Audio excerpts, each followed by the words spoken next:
My name is Yuvia Serna, and I'm president of the Spanish Honor Society and Toadies. Mary Roars is our first Distinguished Alumni today. It is important to point out that the Distinguished Alumni Committee chose her name to be among these Elite 8 on July 9th.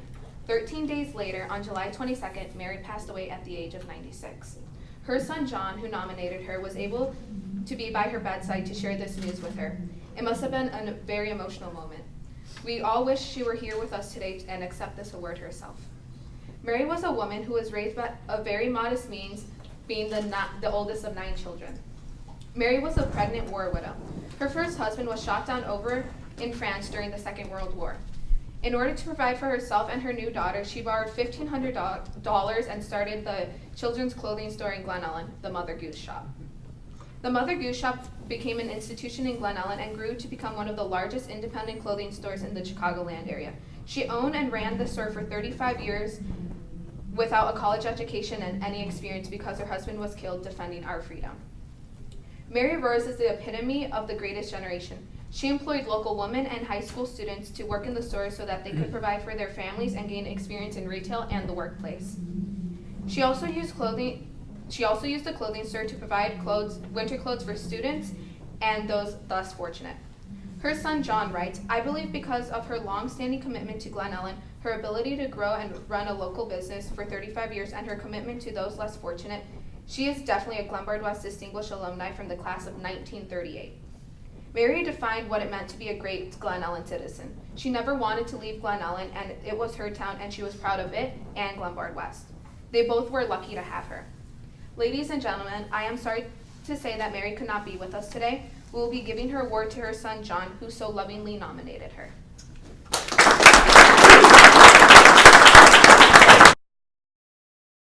Lester Munson, class of 1958. My name is Summer Hasib, and I am the president of the National Honor Society here at West. Our next distinguished alumni is class of 1958 graduate, Lester Munson. After graduating from Glenbard, Lester attended Princeton University, where he served as editor of the Daily Princetonian, the school newspaper.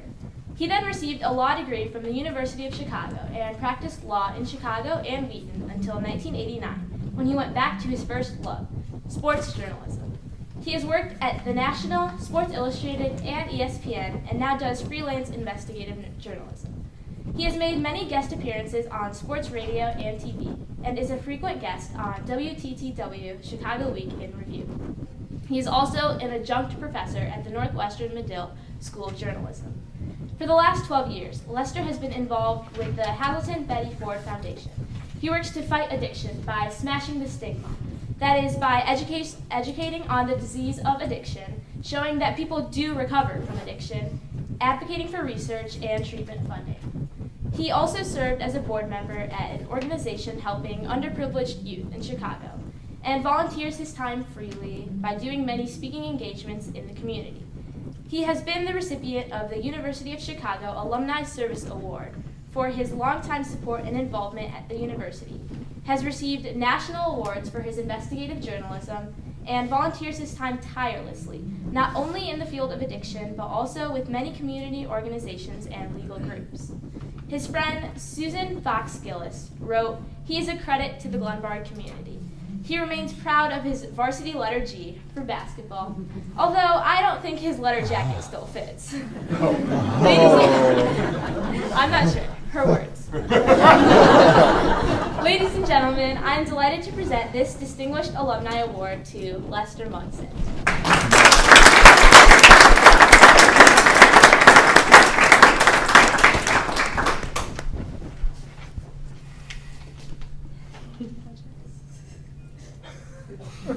I love the gloves. Yeah, we missed it. Oh, wow. Thank you. Thank you. Congratulations.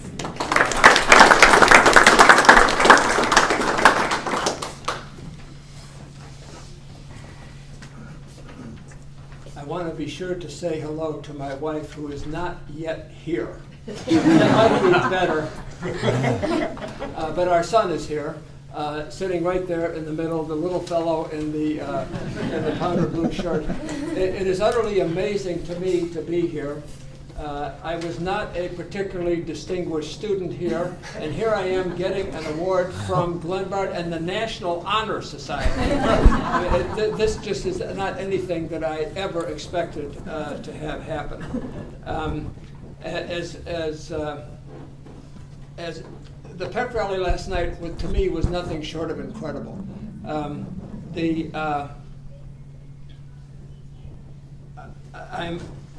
I am amazed at what we saw.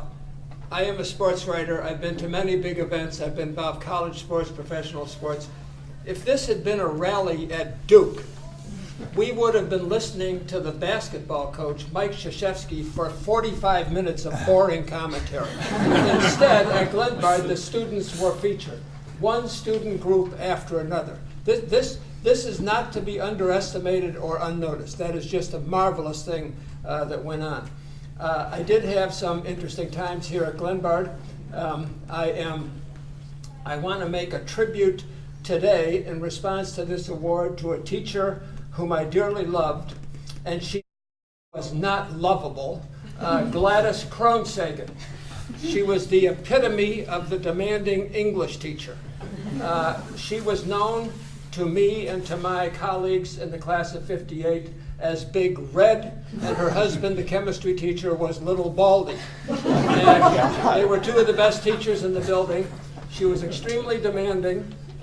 The first class that I went to in her room, up on the 4th floor, she dictated some language to us from a book, and we were supposed to write it down, punctuate it carefully and correctly, and capitalize it correctly.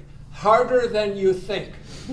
And she found, at some point, she's in the middle of a sentence, and she talks about the vast steppes of Russia. And I wrote down S-T-E-P-S.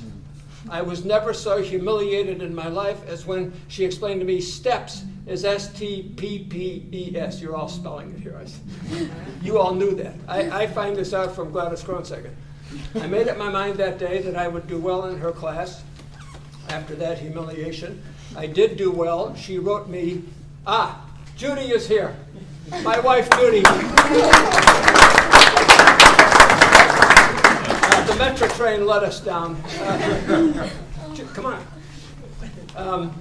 But I did do a good job in her class. I think the vast steppes of Russia might have been the last major mistake that I made in that class. I got an A, and she wrote my recommendations for college.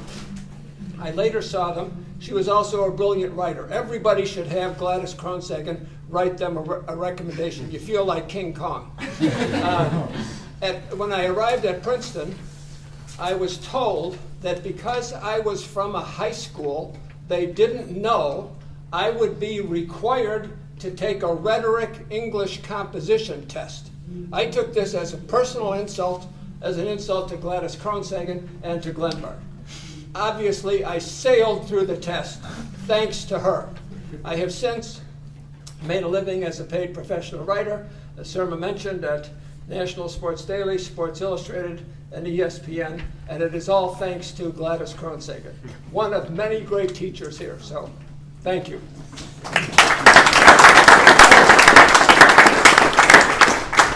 This is the handbook that she taught from.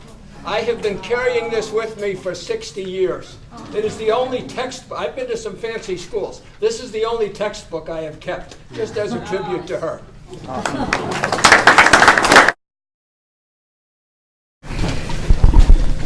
My name is Alex Frazier, and I'm the president of Student Council. Our next distinguished alumni is class of 1961 graduate John Bruce Capel. There is no doubt that Bruce's legacy has had an enormous and lasting impact on students, faculty, and families of Glenbard West High School. To help understand the scope and scale of what he did, please watch this short video.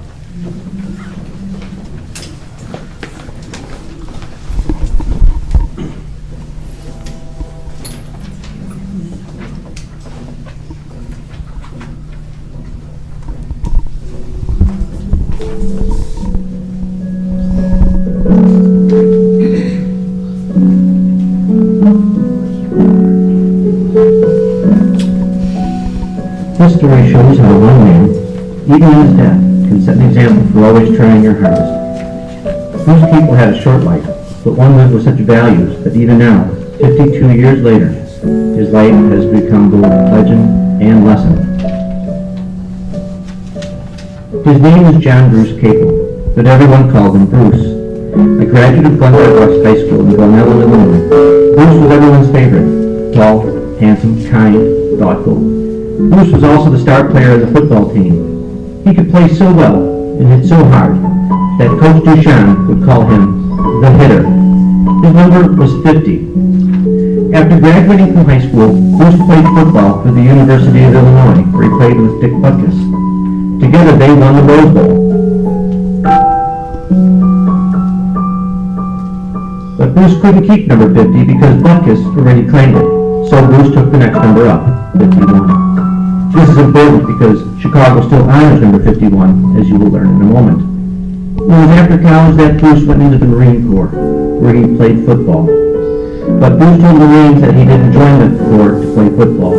He wanted to serve his country. You can guess the rest of the story. He was shipped out to Vietnam, where shortly after his arrival, his platoon was ambushed, and he was killed. Before he lost his life, Bruce had taken the time to write a letter to a 6-year-old boy from back home. His fiancée, a gym teacher named Melody Gaelic, had noticed that one boy in her class, Steve Ellison, cared more about sport than academics. She asked Bruce to write Steve a letter about the importance of always doing your best and trying your hardest. That letter was found on Bruce's body, written, but not yet sent. Steve's story and the letter was published in the Chicago Sun-Times, May 26, 1966. Bruce's death was a hard loss for his family, fiancé, the community, and for his former teammate and roommate, Dick Butkus. Once Butkus was drafted for the Chicago Bears, he took Bruce's number, 51, to honor him and his life. Butkus' career was so impressive that not only did he make it into the Football Hall of Fame, but the Chicago Bears even retired number 51, the number worn by Dick Butkus and his friend, Bruce Capel. To this day, the football players at Glenbard West High School are called, collectively, the Hitters, to honor the way that Bruce played football and lived his life, always trying their hardest.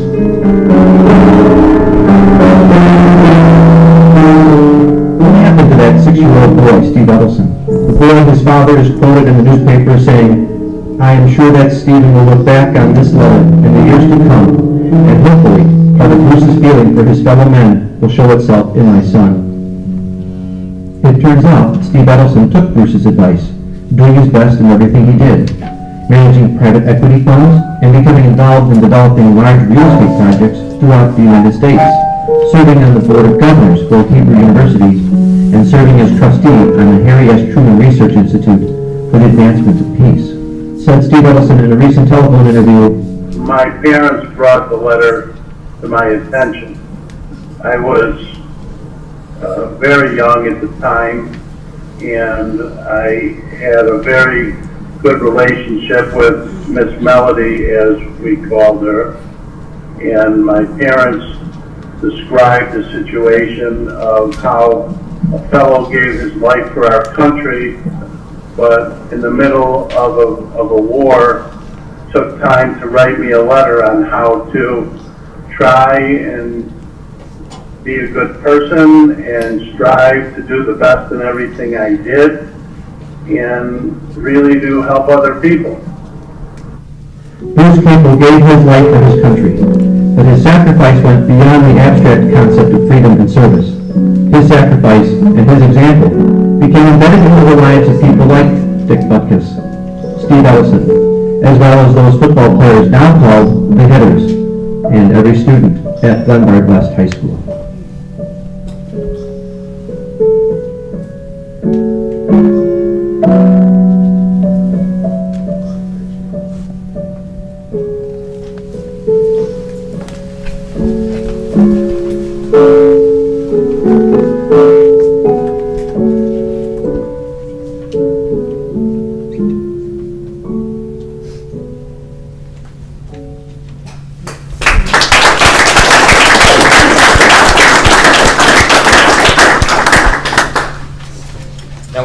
fortunate enough to actually have Steve Edelson with us here today.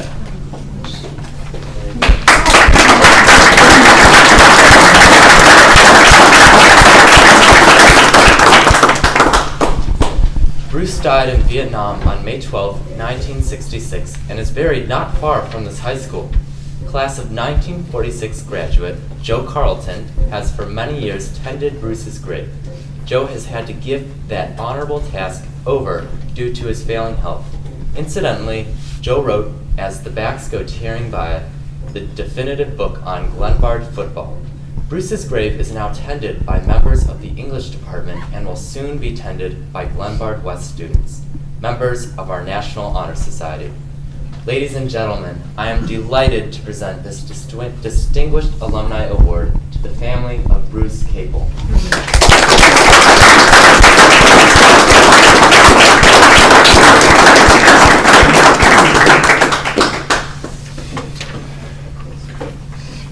After seeing the video, there's not a lot I can say that hasn't been said, except that I would probably emphasize the fact that from Bruce's standpoint, probably one of the biggest awards that he received was when he was at University of Illinois in his senior year, after the football season was over, and they declared the Academic All-American Awards. Bruce was a recipient all through his career. And as he was in college and in the Marines, there were numerous times when he was working with youth when he would get the feeling that the young man was spending a lot more time in his athletics than he was in his academics, and would say, you know, you really got to start spending more time on the books. That's what's going to make as much or more difference for you than how good a football player, baseball player, whatever that you are. And I think that and the video have pretty well summarized about 2 pages of what I had here.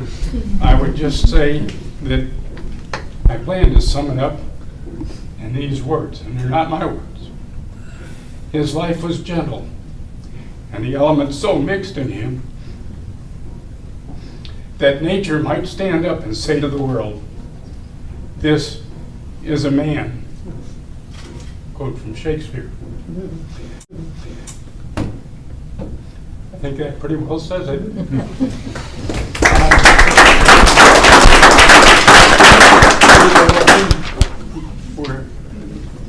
Oh, could you come up, please? And he happens to be the gentleman that was referred to in the video, and the family happens to have a framed article that was in the Sun-Times, I believe. Thank you. That related the fact that Steve was needed a little encouragement, obviously took it to heart because he did some pretty amazing things if you heard what they related, and we'd like to think that Bruce and his little nudge had something to do with it, but we do appreciate the fact that that was the sort of thing that Bruce was trying to accomplish.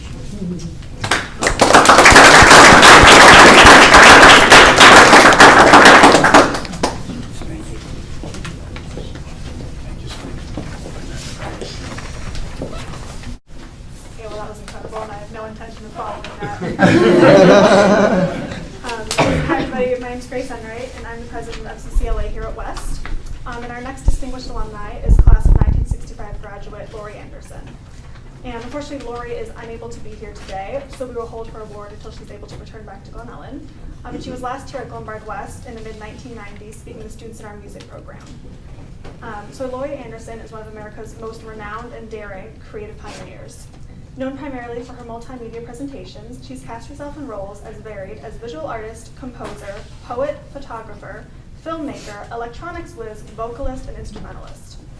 Oh Superman launched Lori's recording career in 1980, rising to #2 on the British pop charts and subsequently appearing on Big Science, the first of her 7 albums on the Warner Brothers label. Lori has toured the United States and internationally numerous times with shows ranging from simple spoken word performances to elaborate multimedia events. She has published 6 books and has also written the entry for New York in the Encyclopedia Britannica.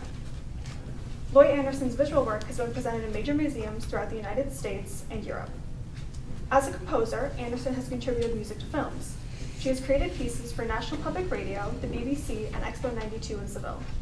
Her most recent orchestra work, Songs for Amelia Earhart, premiered at Carnegie Hall. Recognized worldwide as a groundbreaking leader in the use of technology in the arts, Anderson collaborated in the exploration of new creative tools, including the talking stick.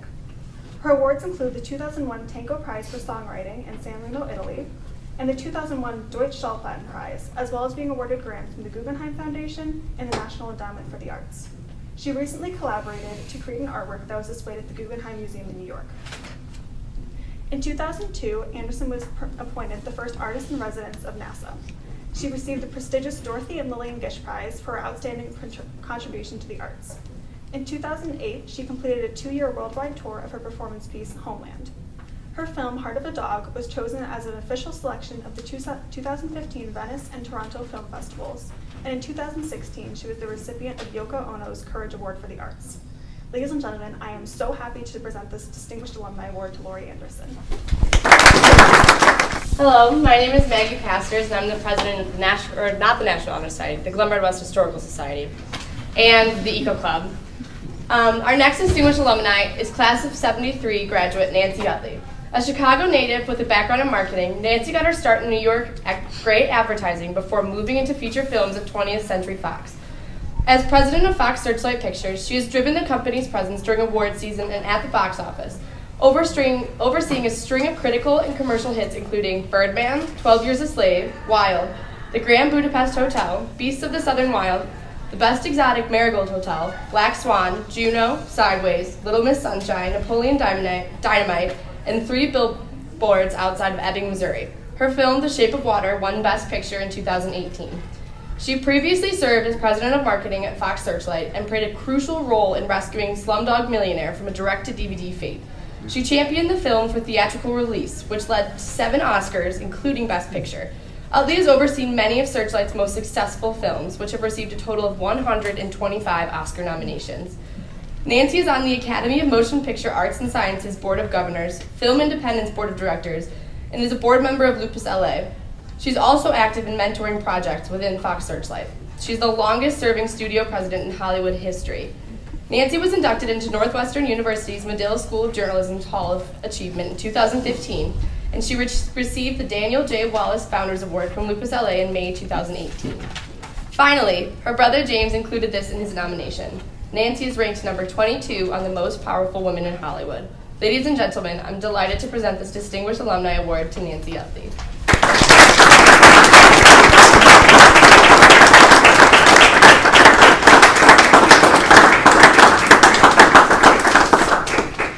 Yeah, I think it makes sense if she makes her comments and then you give it to her. Okay. Hi, everybody. I'm so happy to be here. I'm here from Los Angeles with my husband, Raymond, and we're visiting with my sister-in-law, Irene, who lives in Sycamore. So it's wonderful to be back in the Midwest.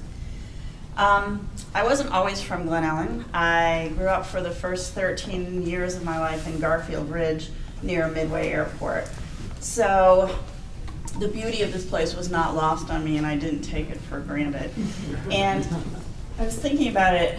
I actually don't think it's a coincidence that I ended up at Northwestern, which is a place with beautiful architecture on a slightly bigger lake. But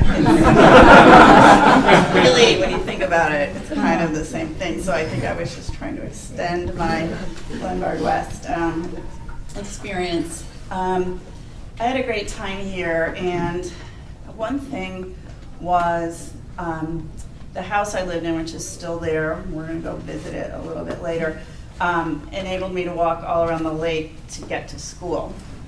And I was growing up at that time in some difficult family circumstances, and my parents would divorce several years later. And I just remember the comfort and peace I felt walking along the lake and knowing that I was going to come someplace where it was safe and I was going to be supported all day long. So I know you educators think about this already, but there's always stuff going on you don't know about, and it's just wonderful to have an environment like this to come to.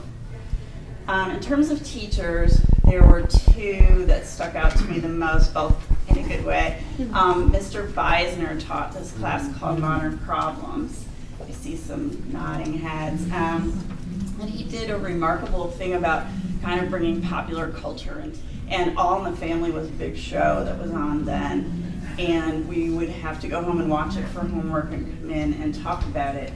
And the different political views that came out in the show and the way Mr. Beisner and the class brought them to light was really, really fascinating to me. And in my house, my dad was a Republican and my mom was a Democrat, and I think I probably didn't know where I stood, although my grandmother worked for Mayor Daley, so I kind of swung that a little bit to the left. But I really think the things that were taught in that class had a lasting value on me. And then I loved Miss Bush's English class. I was always a reader from the time I was a little kid, and I still am. No matter how busy I am, I have to have a book.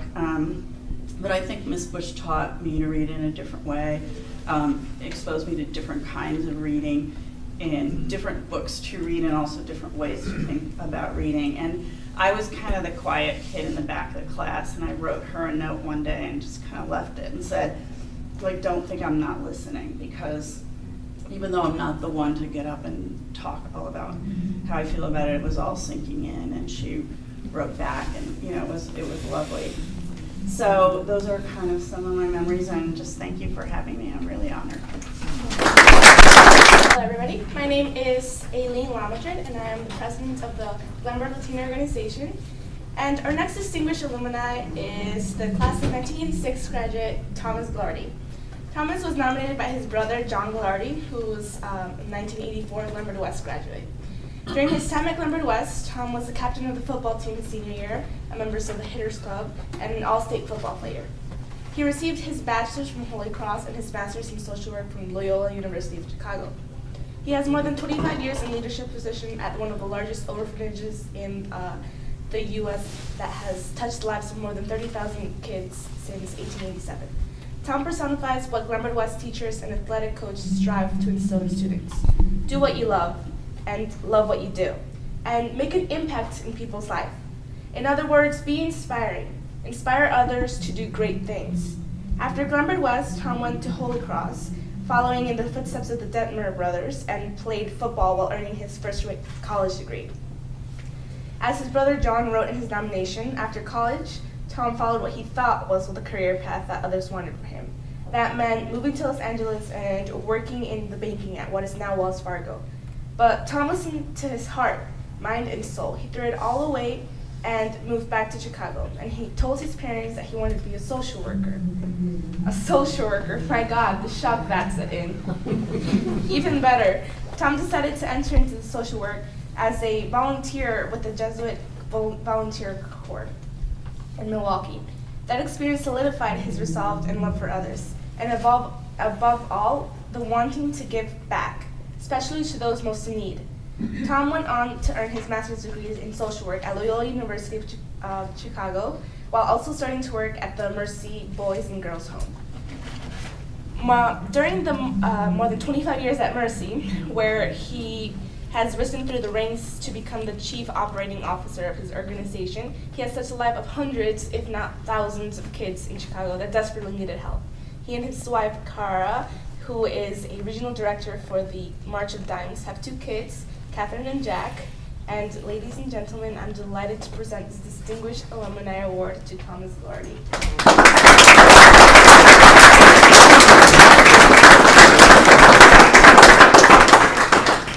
Thank you. I told Lester that I want to now be referred to as the Bobby Rahal social work. I'm getting business cards and everything. I'm so honored to be here in this distinguished company. First, I want to thank my parents. My parents just had their 55th wedding anniversary.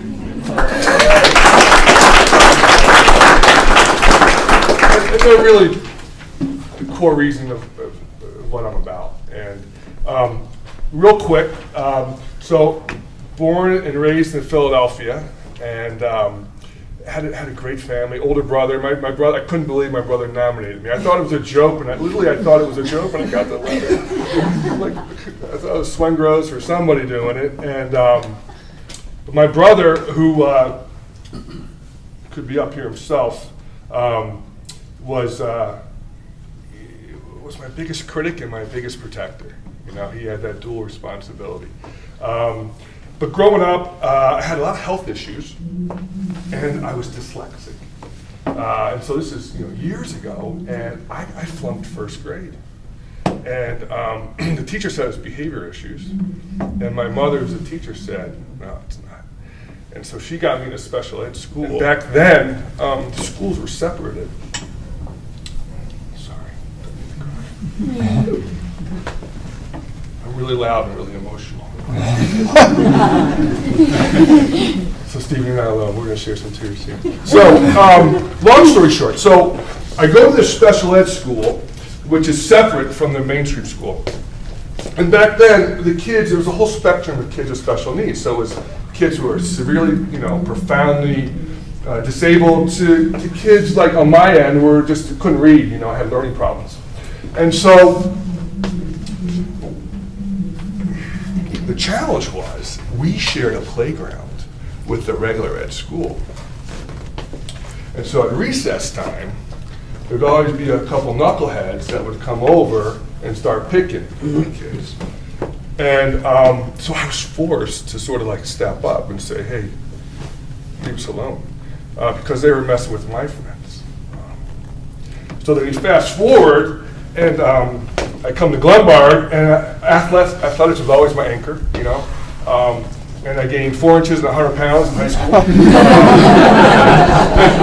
Bullies weren't really an issue for me, but I think I always carried with me this preference for those in the margins, right? For a preference for those on the skirts. So even though I kind of looked like the big jock alpha, I always had a love for and a sensitivity to folks who maybe weren't included. And I thank my parents for that. And then at Glenbard, so here I am. I had this wonderful early experience, right? Because I had this adversity that sort of makes me sensitive, and then all the support in the world from my parents. Come to Glenbard, and I'm surrounded by amazing teachers, right? Coaches. I mean, Jim Covert, Bernie Bothroyd, Tommy Salerno, Dick Nordmeyer, these people were amazing. Claudia Finley, and they all made me feel special. And so here I could be successful in the classroom with all this support and in sports. And sports had always been my identity. So, school I had to work really hard, but sports I could kind of compete, right? So I went to college and played some football. And then my junior year in college, I suffered a really severe neck injury. And so here's where my identity kind of got lost, right? And so they said I couldn't play anymore, and I had to go to rehab and do all this therapy for my body. But because I picked a wonderful school, the Jesuits up at Holy Cross, they said, oh, we're going to keep your scholarship. Don't you worry. You coach and you can help us out. But it also gave me a chance to volunteer and mentor and go into the community of Worcester, which is a big city, working class city in central New England. And that's where I got to sort of live out this motto the Jesuits talk about, being men and women for others. And so I was a mentor and did service stuff. But like all good kids coming out of a New England school like Holy Cross, there's really 3 options, right? It's either med school, law school, or investment banking. So once graduation happened, I went into banking, but quickly knew that it wasn't for me. And so I joined the Jesuit Volunteer Corps, did some service like you said, and I was hooked. And so at Mercy Home, it's been around 131 years, and really it's really quite simple what we do. It's that we provide a safe place for kids. Most of our kids come from the west and south sides of Chicago. The kids that you read about, the neighborhoods that you read about in Chicago, we try to get these kids out of there, and we provide a safe home for them in a port in a storm where they can begin to heal their wounds and learn, and we get them in school, and we expose them to vocations and career opportunities and the arts, and theater. We have a donor who just donated 40 tickets for our girls to go see Hamilton. I mean, amazing, right? And Mercy's success, Father Scott Downey, who runs the home, he's the archdiocesan priest. But it's this magical place where we have donors, folks like yourself, and ironically, Bobby Rahal is one of our donors, but most of our donors are just regular folks. They're not, they're from across this country who believe in sort of God's mercy in action at Mercy Home. And so we have donors, we're 99% privately funded, we're a $40 million a year operation, and amazing staff and volunteers who believe that these kids deserve the opportunity to rise up. And I think I'm drawn to that because of my parents, because of the teachers and the coaches here, my wonderful wife, Kara. So I just want to thank you. My kids. So, and then I'll just say this: I've been crying about Bruce Capel. I used to call him Capel, but Bruce. You think about the legacy of people. And the Capel family, and Bruce, and Bill Deshawn. Looking at, we saw that, his picture on that wall for years, and there's a magic there. There's an energy, there's spirituality that comes off that. And so I also credit, Bruce's spirit with setting a tone along with those teachers and coaches to help us to strive to be our best selves. So I want to thank you guys for this opportunity or this honor. I'm really humbled by the folks in this room, and especially want to thank my wife and my kids and my mom and dad. So thank you. Hello, my name is Alex Dolphy, and I'm the president of Forensics, our speech team, the president of Model UN, and the treasurer of our theater program. Our final distinguished alumni is class of 1993 graduate Karen Capitoso. Karen is an established documentary film producer with multiple Academy credits to her name. Her body of work covers that of fantastic depth of topics which otherwise would be overlooked. She has produced 14 different works and has won multiple awards. Her bodies of work tell the deep story of media of individuals. She is the head of productions at Tremolo Productions. Karen has a bachelor's from Columbia College with a focus in photography and a master's from the University of Chicago. In fact, we were told she took a photography class here at Glenbard West. In her latest documentary, Won't You Be My Neighbor, is a feature documentary about Mr. Rogers and was the official selection of the 2018 Sundance Film Festival and was released theatrically in June of 2018, including at our favorite Glen Art Theater here in Glen Ellen. She received a 2016 News and Documentary Emmy Award for her roles as co-producer of The Best of Enemies and associate producer of the Academy Award and Grammy Award-winning documentary 20 Feet from Stardom, a film about the lives of backup singers who have performed behind music legends like the Rolling Stones, Bette Midler, and Bruce Springsteen. Her other documentaries include Crossfire Hurricane, an HBO show, and the documentary series Abstract, The Art of Design for Netflix. Her work has been called an inspiration. Karen was nominated by her friend Raja Singh, who is also Glenbard West and District 41 Schools alum. According to Raja, her documentaries are a reflection of her transparency and honesty and are grounded by the world around us. Ladies and gentlemen, I am delighted to present this Distinguished Alumni Award to Karen Capitoso.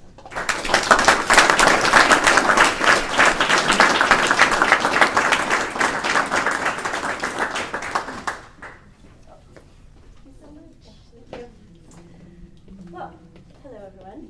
Let me start by saying I took my very first speech class here at Glenbard West in about 1989, and it tanked. So I'm going to keep it short and sweet. I haven't gotten that much better at speeches over the years. But anyways, I have been really blessed in the last 2 years to have been working on a documentary about community and kindness, and with the subject of a man who his most famous tagline was, well, it's a beautiful day in the neighborhood. So I've always thought that phrase really applied to Glen Ellen, and it's a beautiful day here today. It's an honor to be here with all of the people who are being honored today. It's pretty impressive. Mr. Rogers' other most famous tagline was "Look for the helpers," and I think it's just my opportunity to thank all the family and friends and teachers and everyone in the Glenbard West community who encouraged and inspired me to be here today. So thank you guys so much.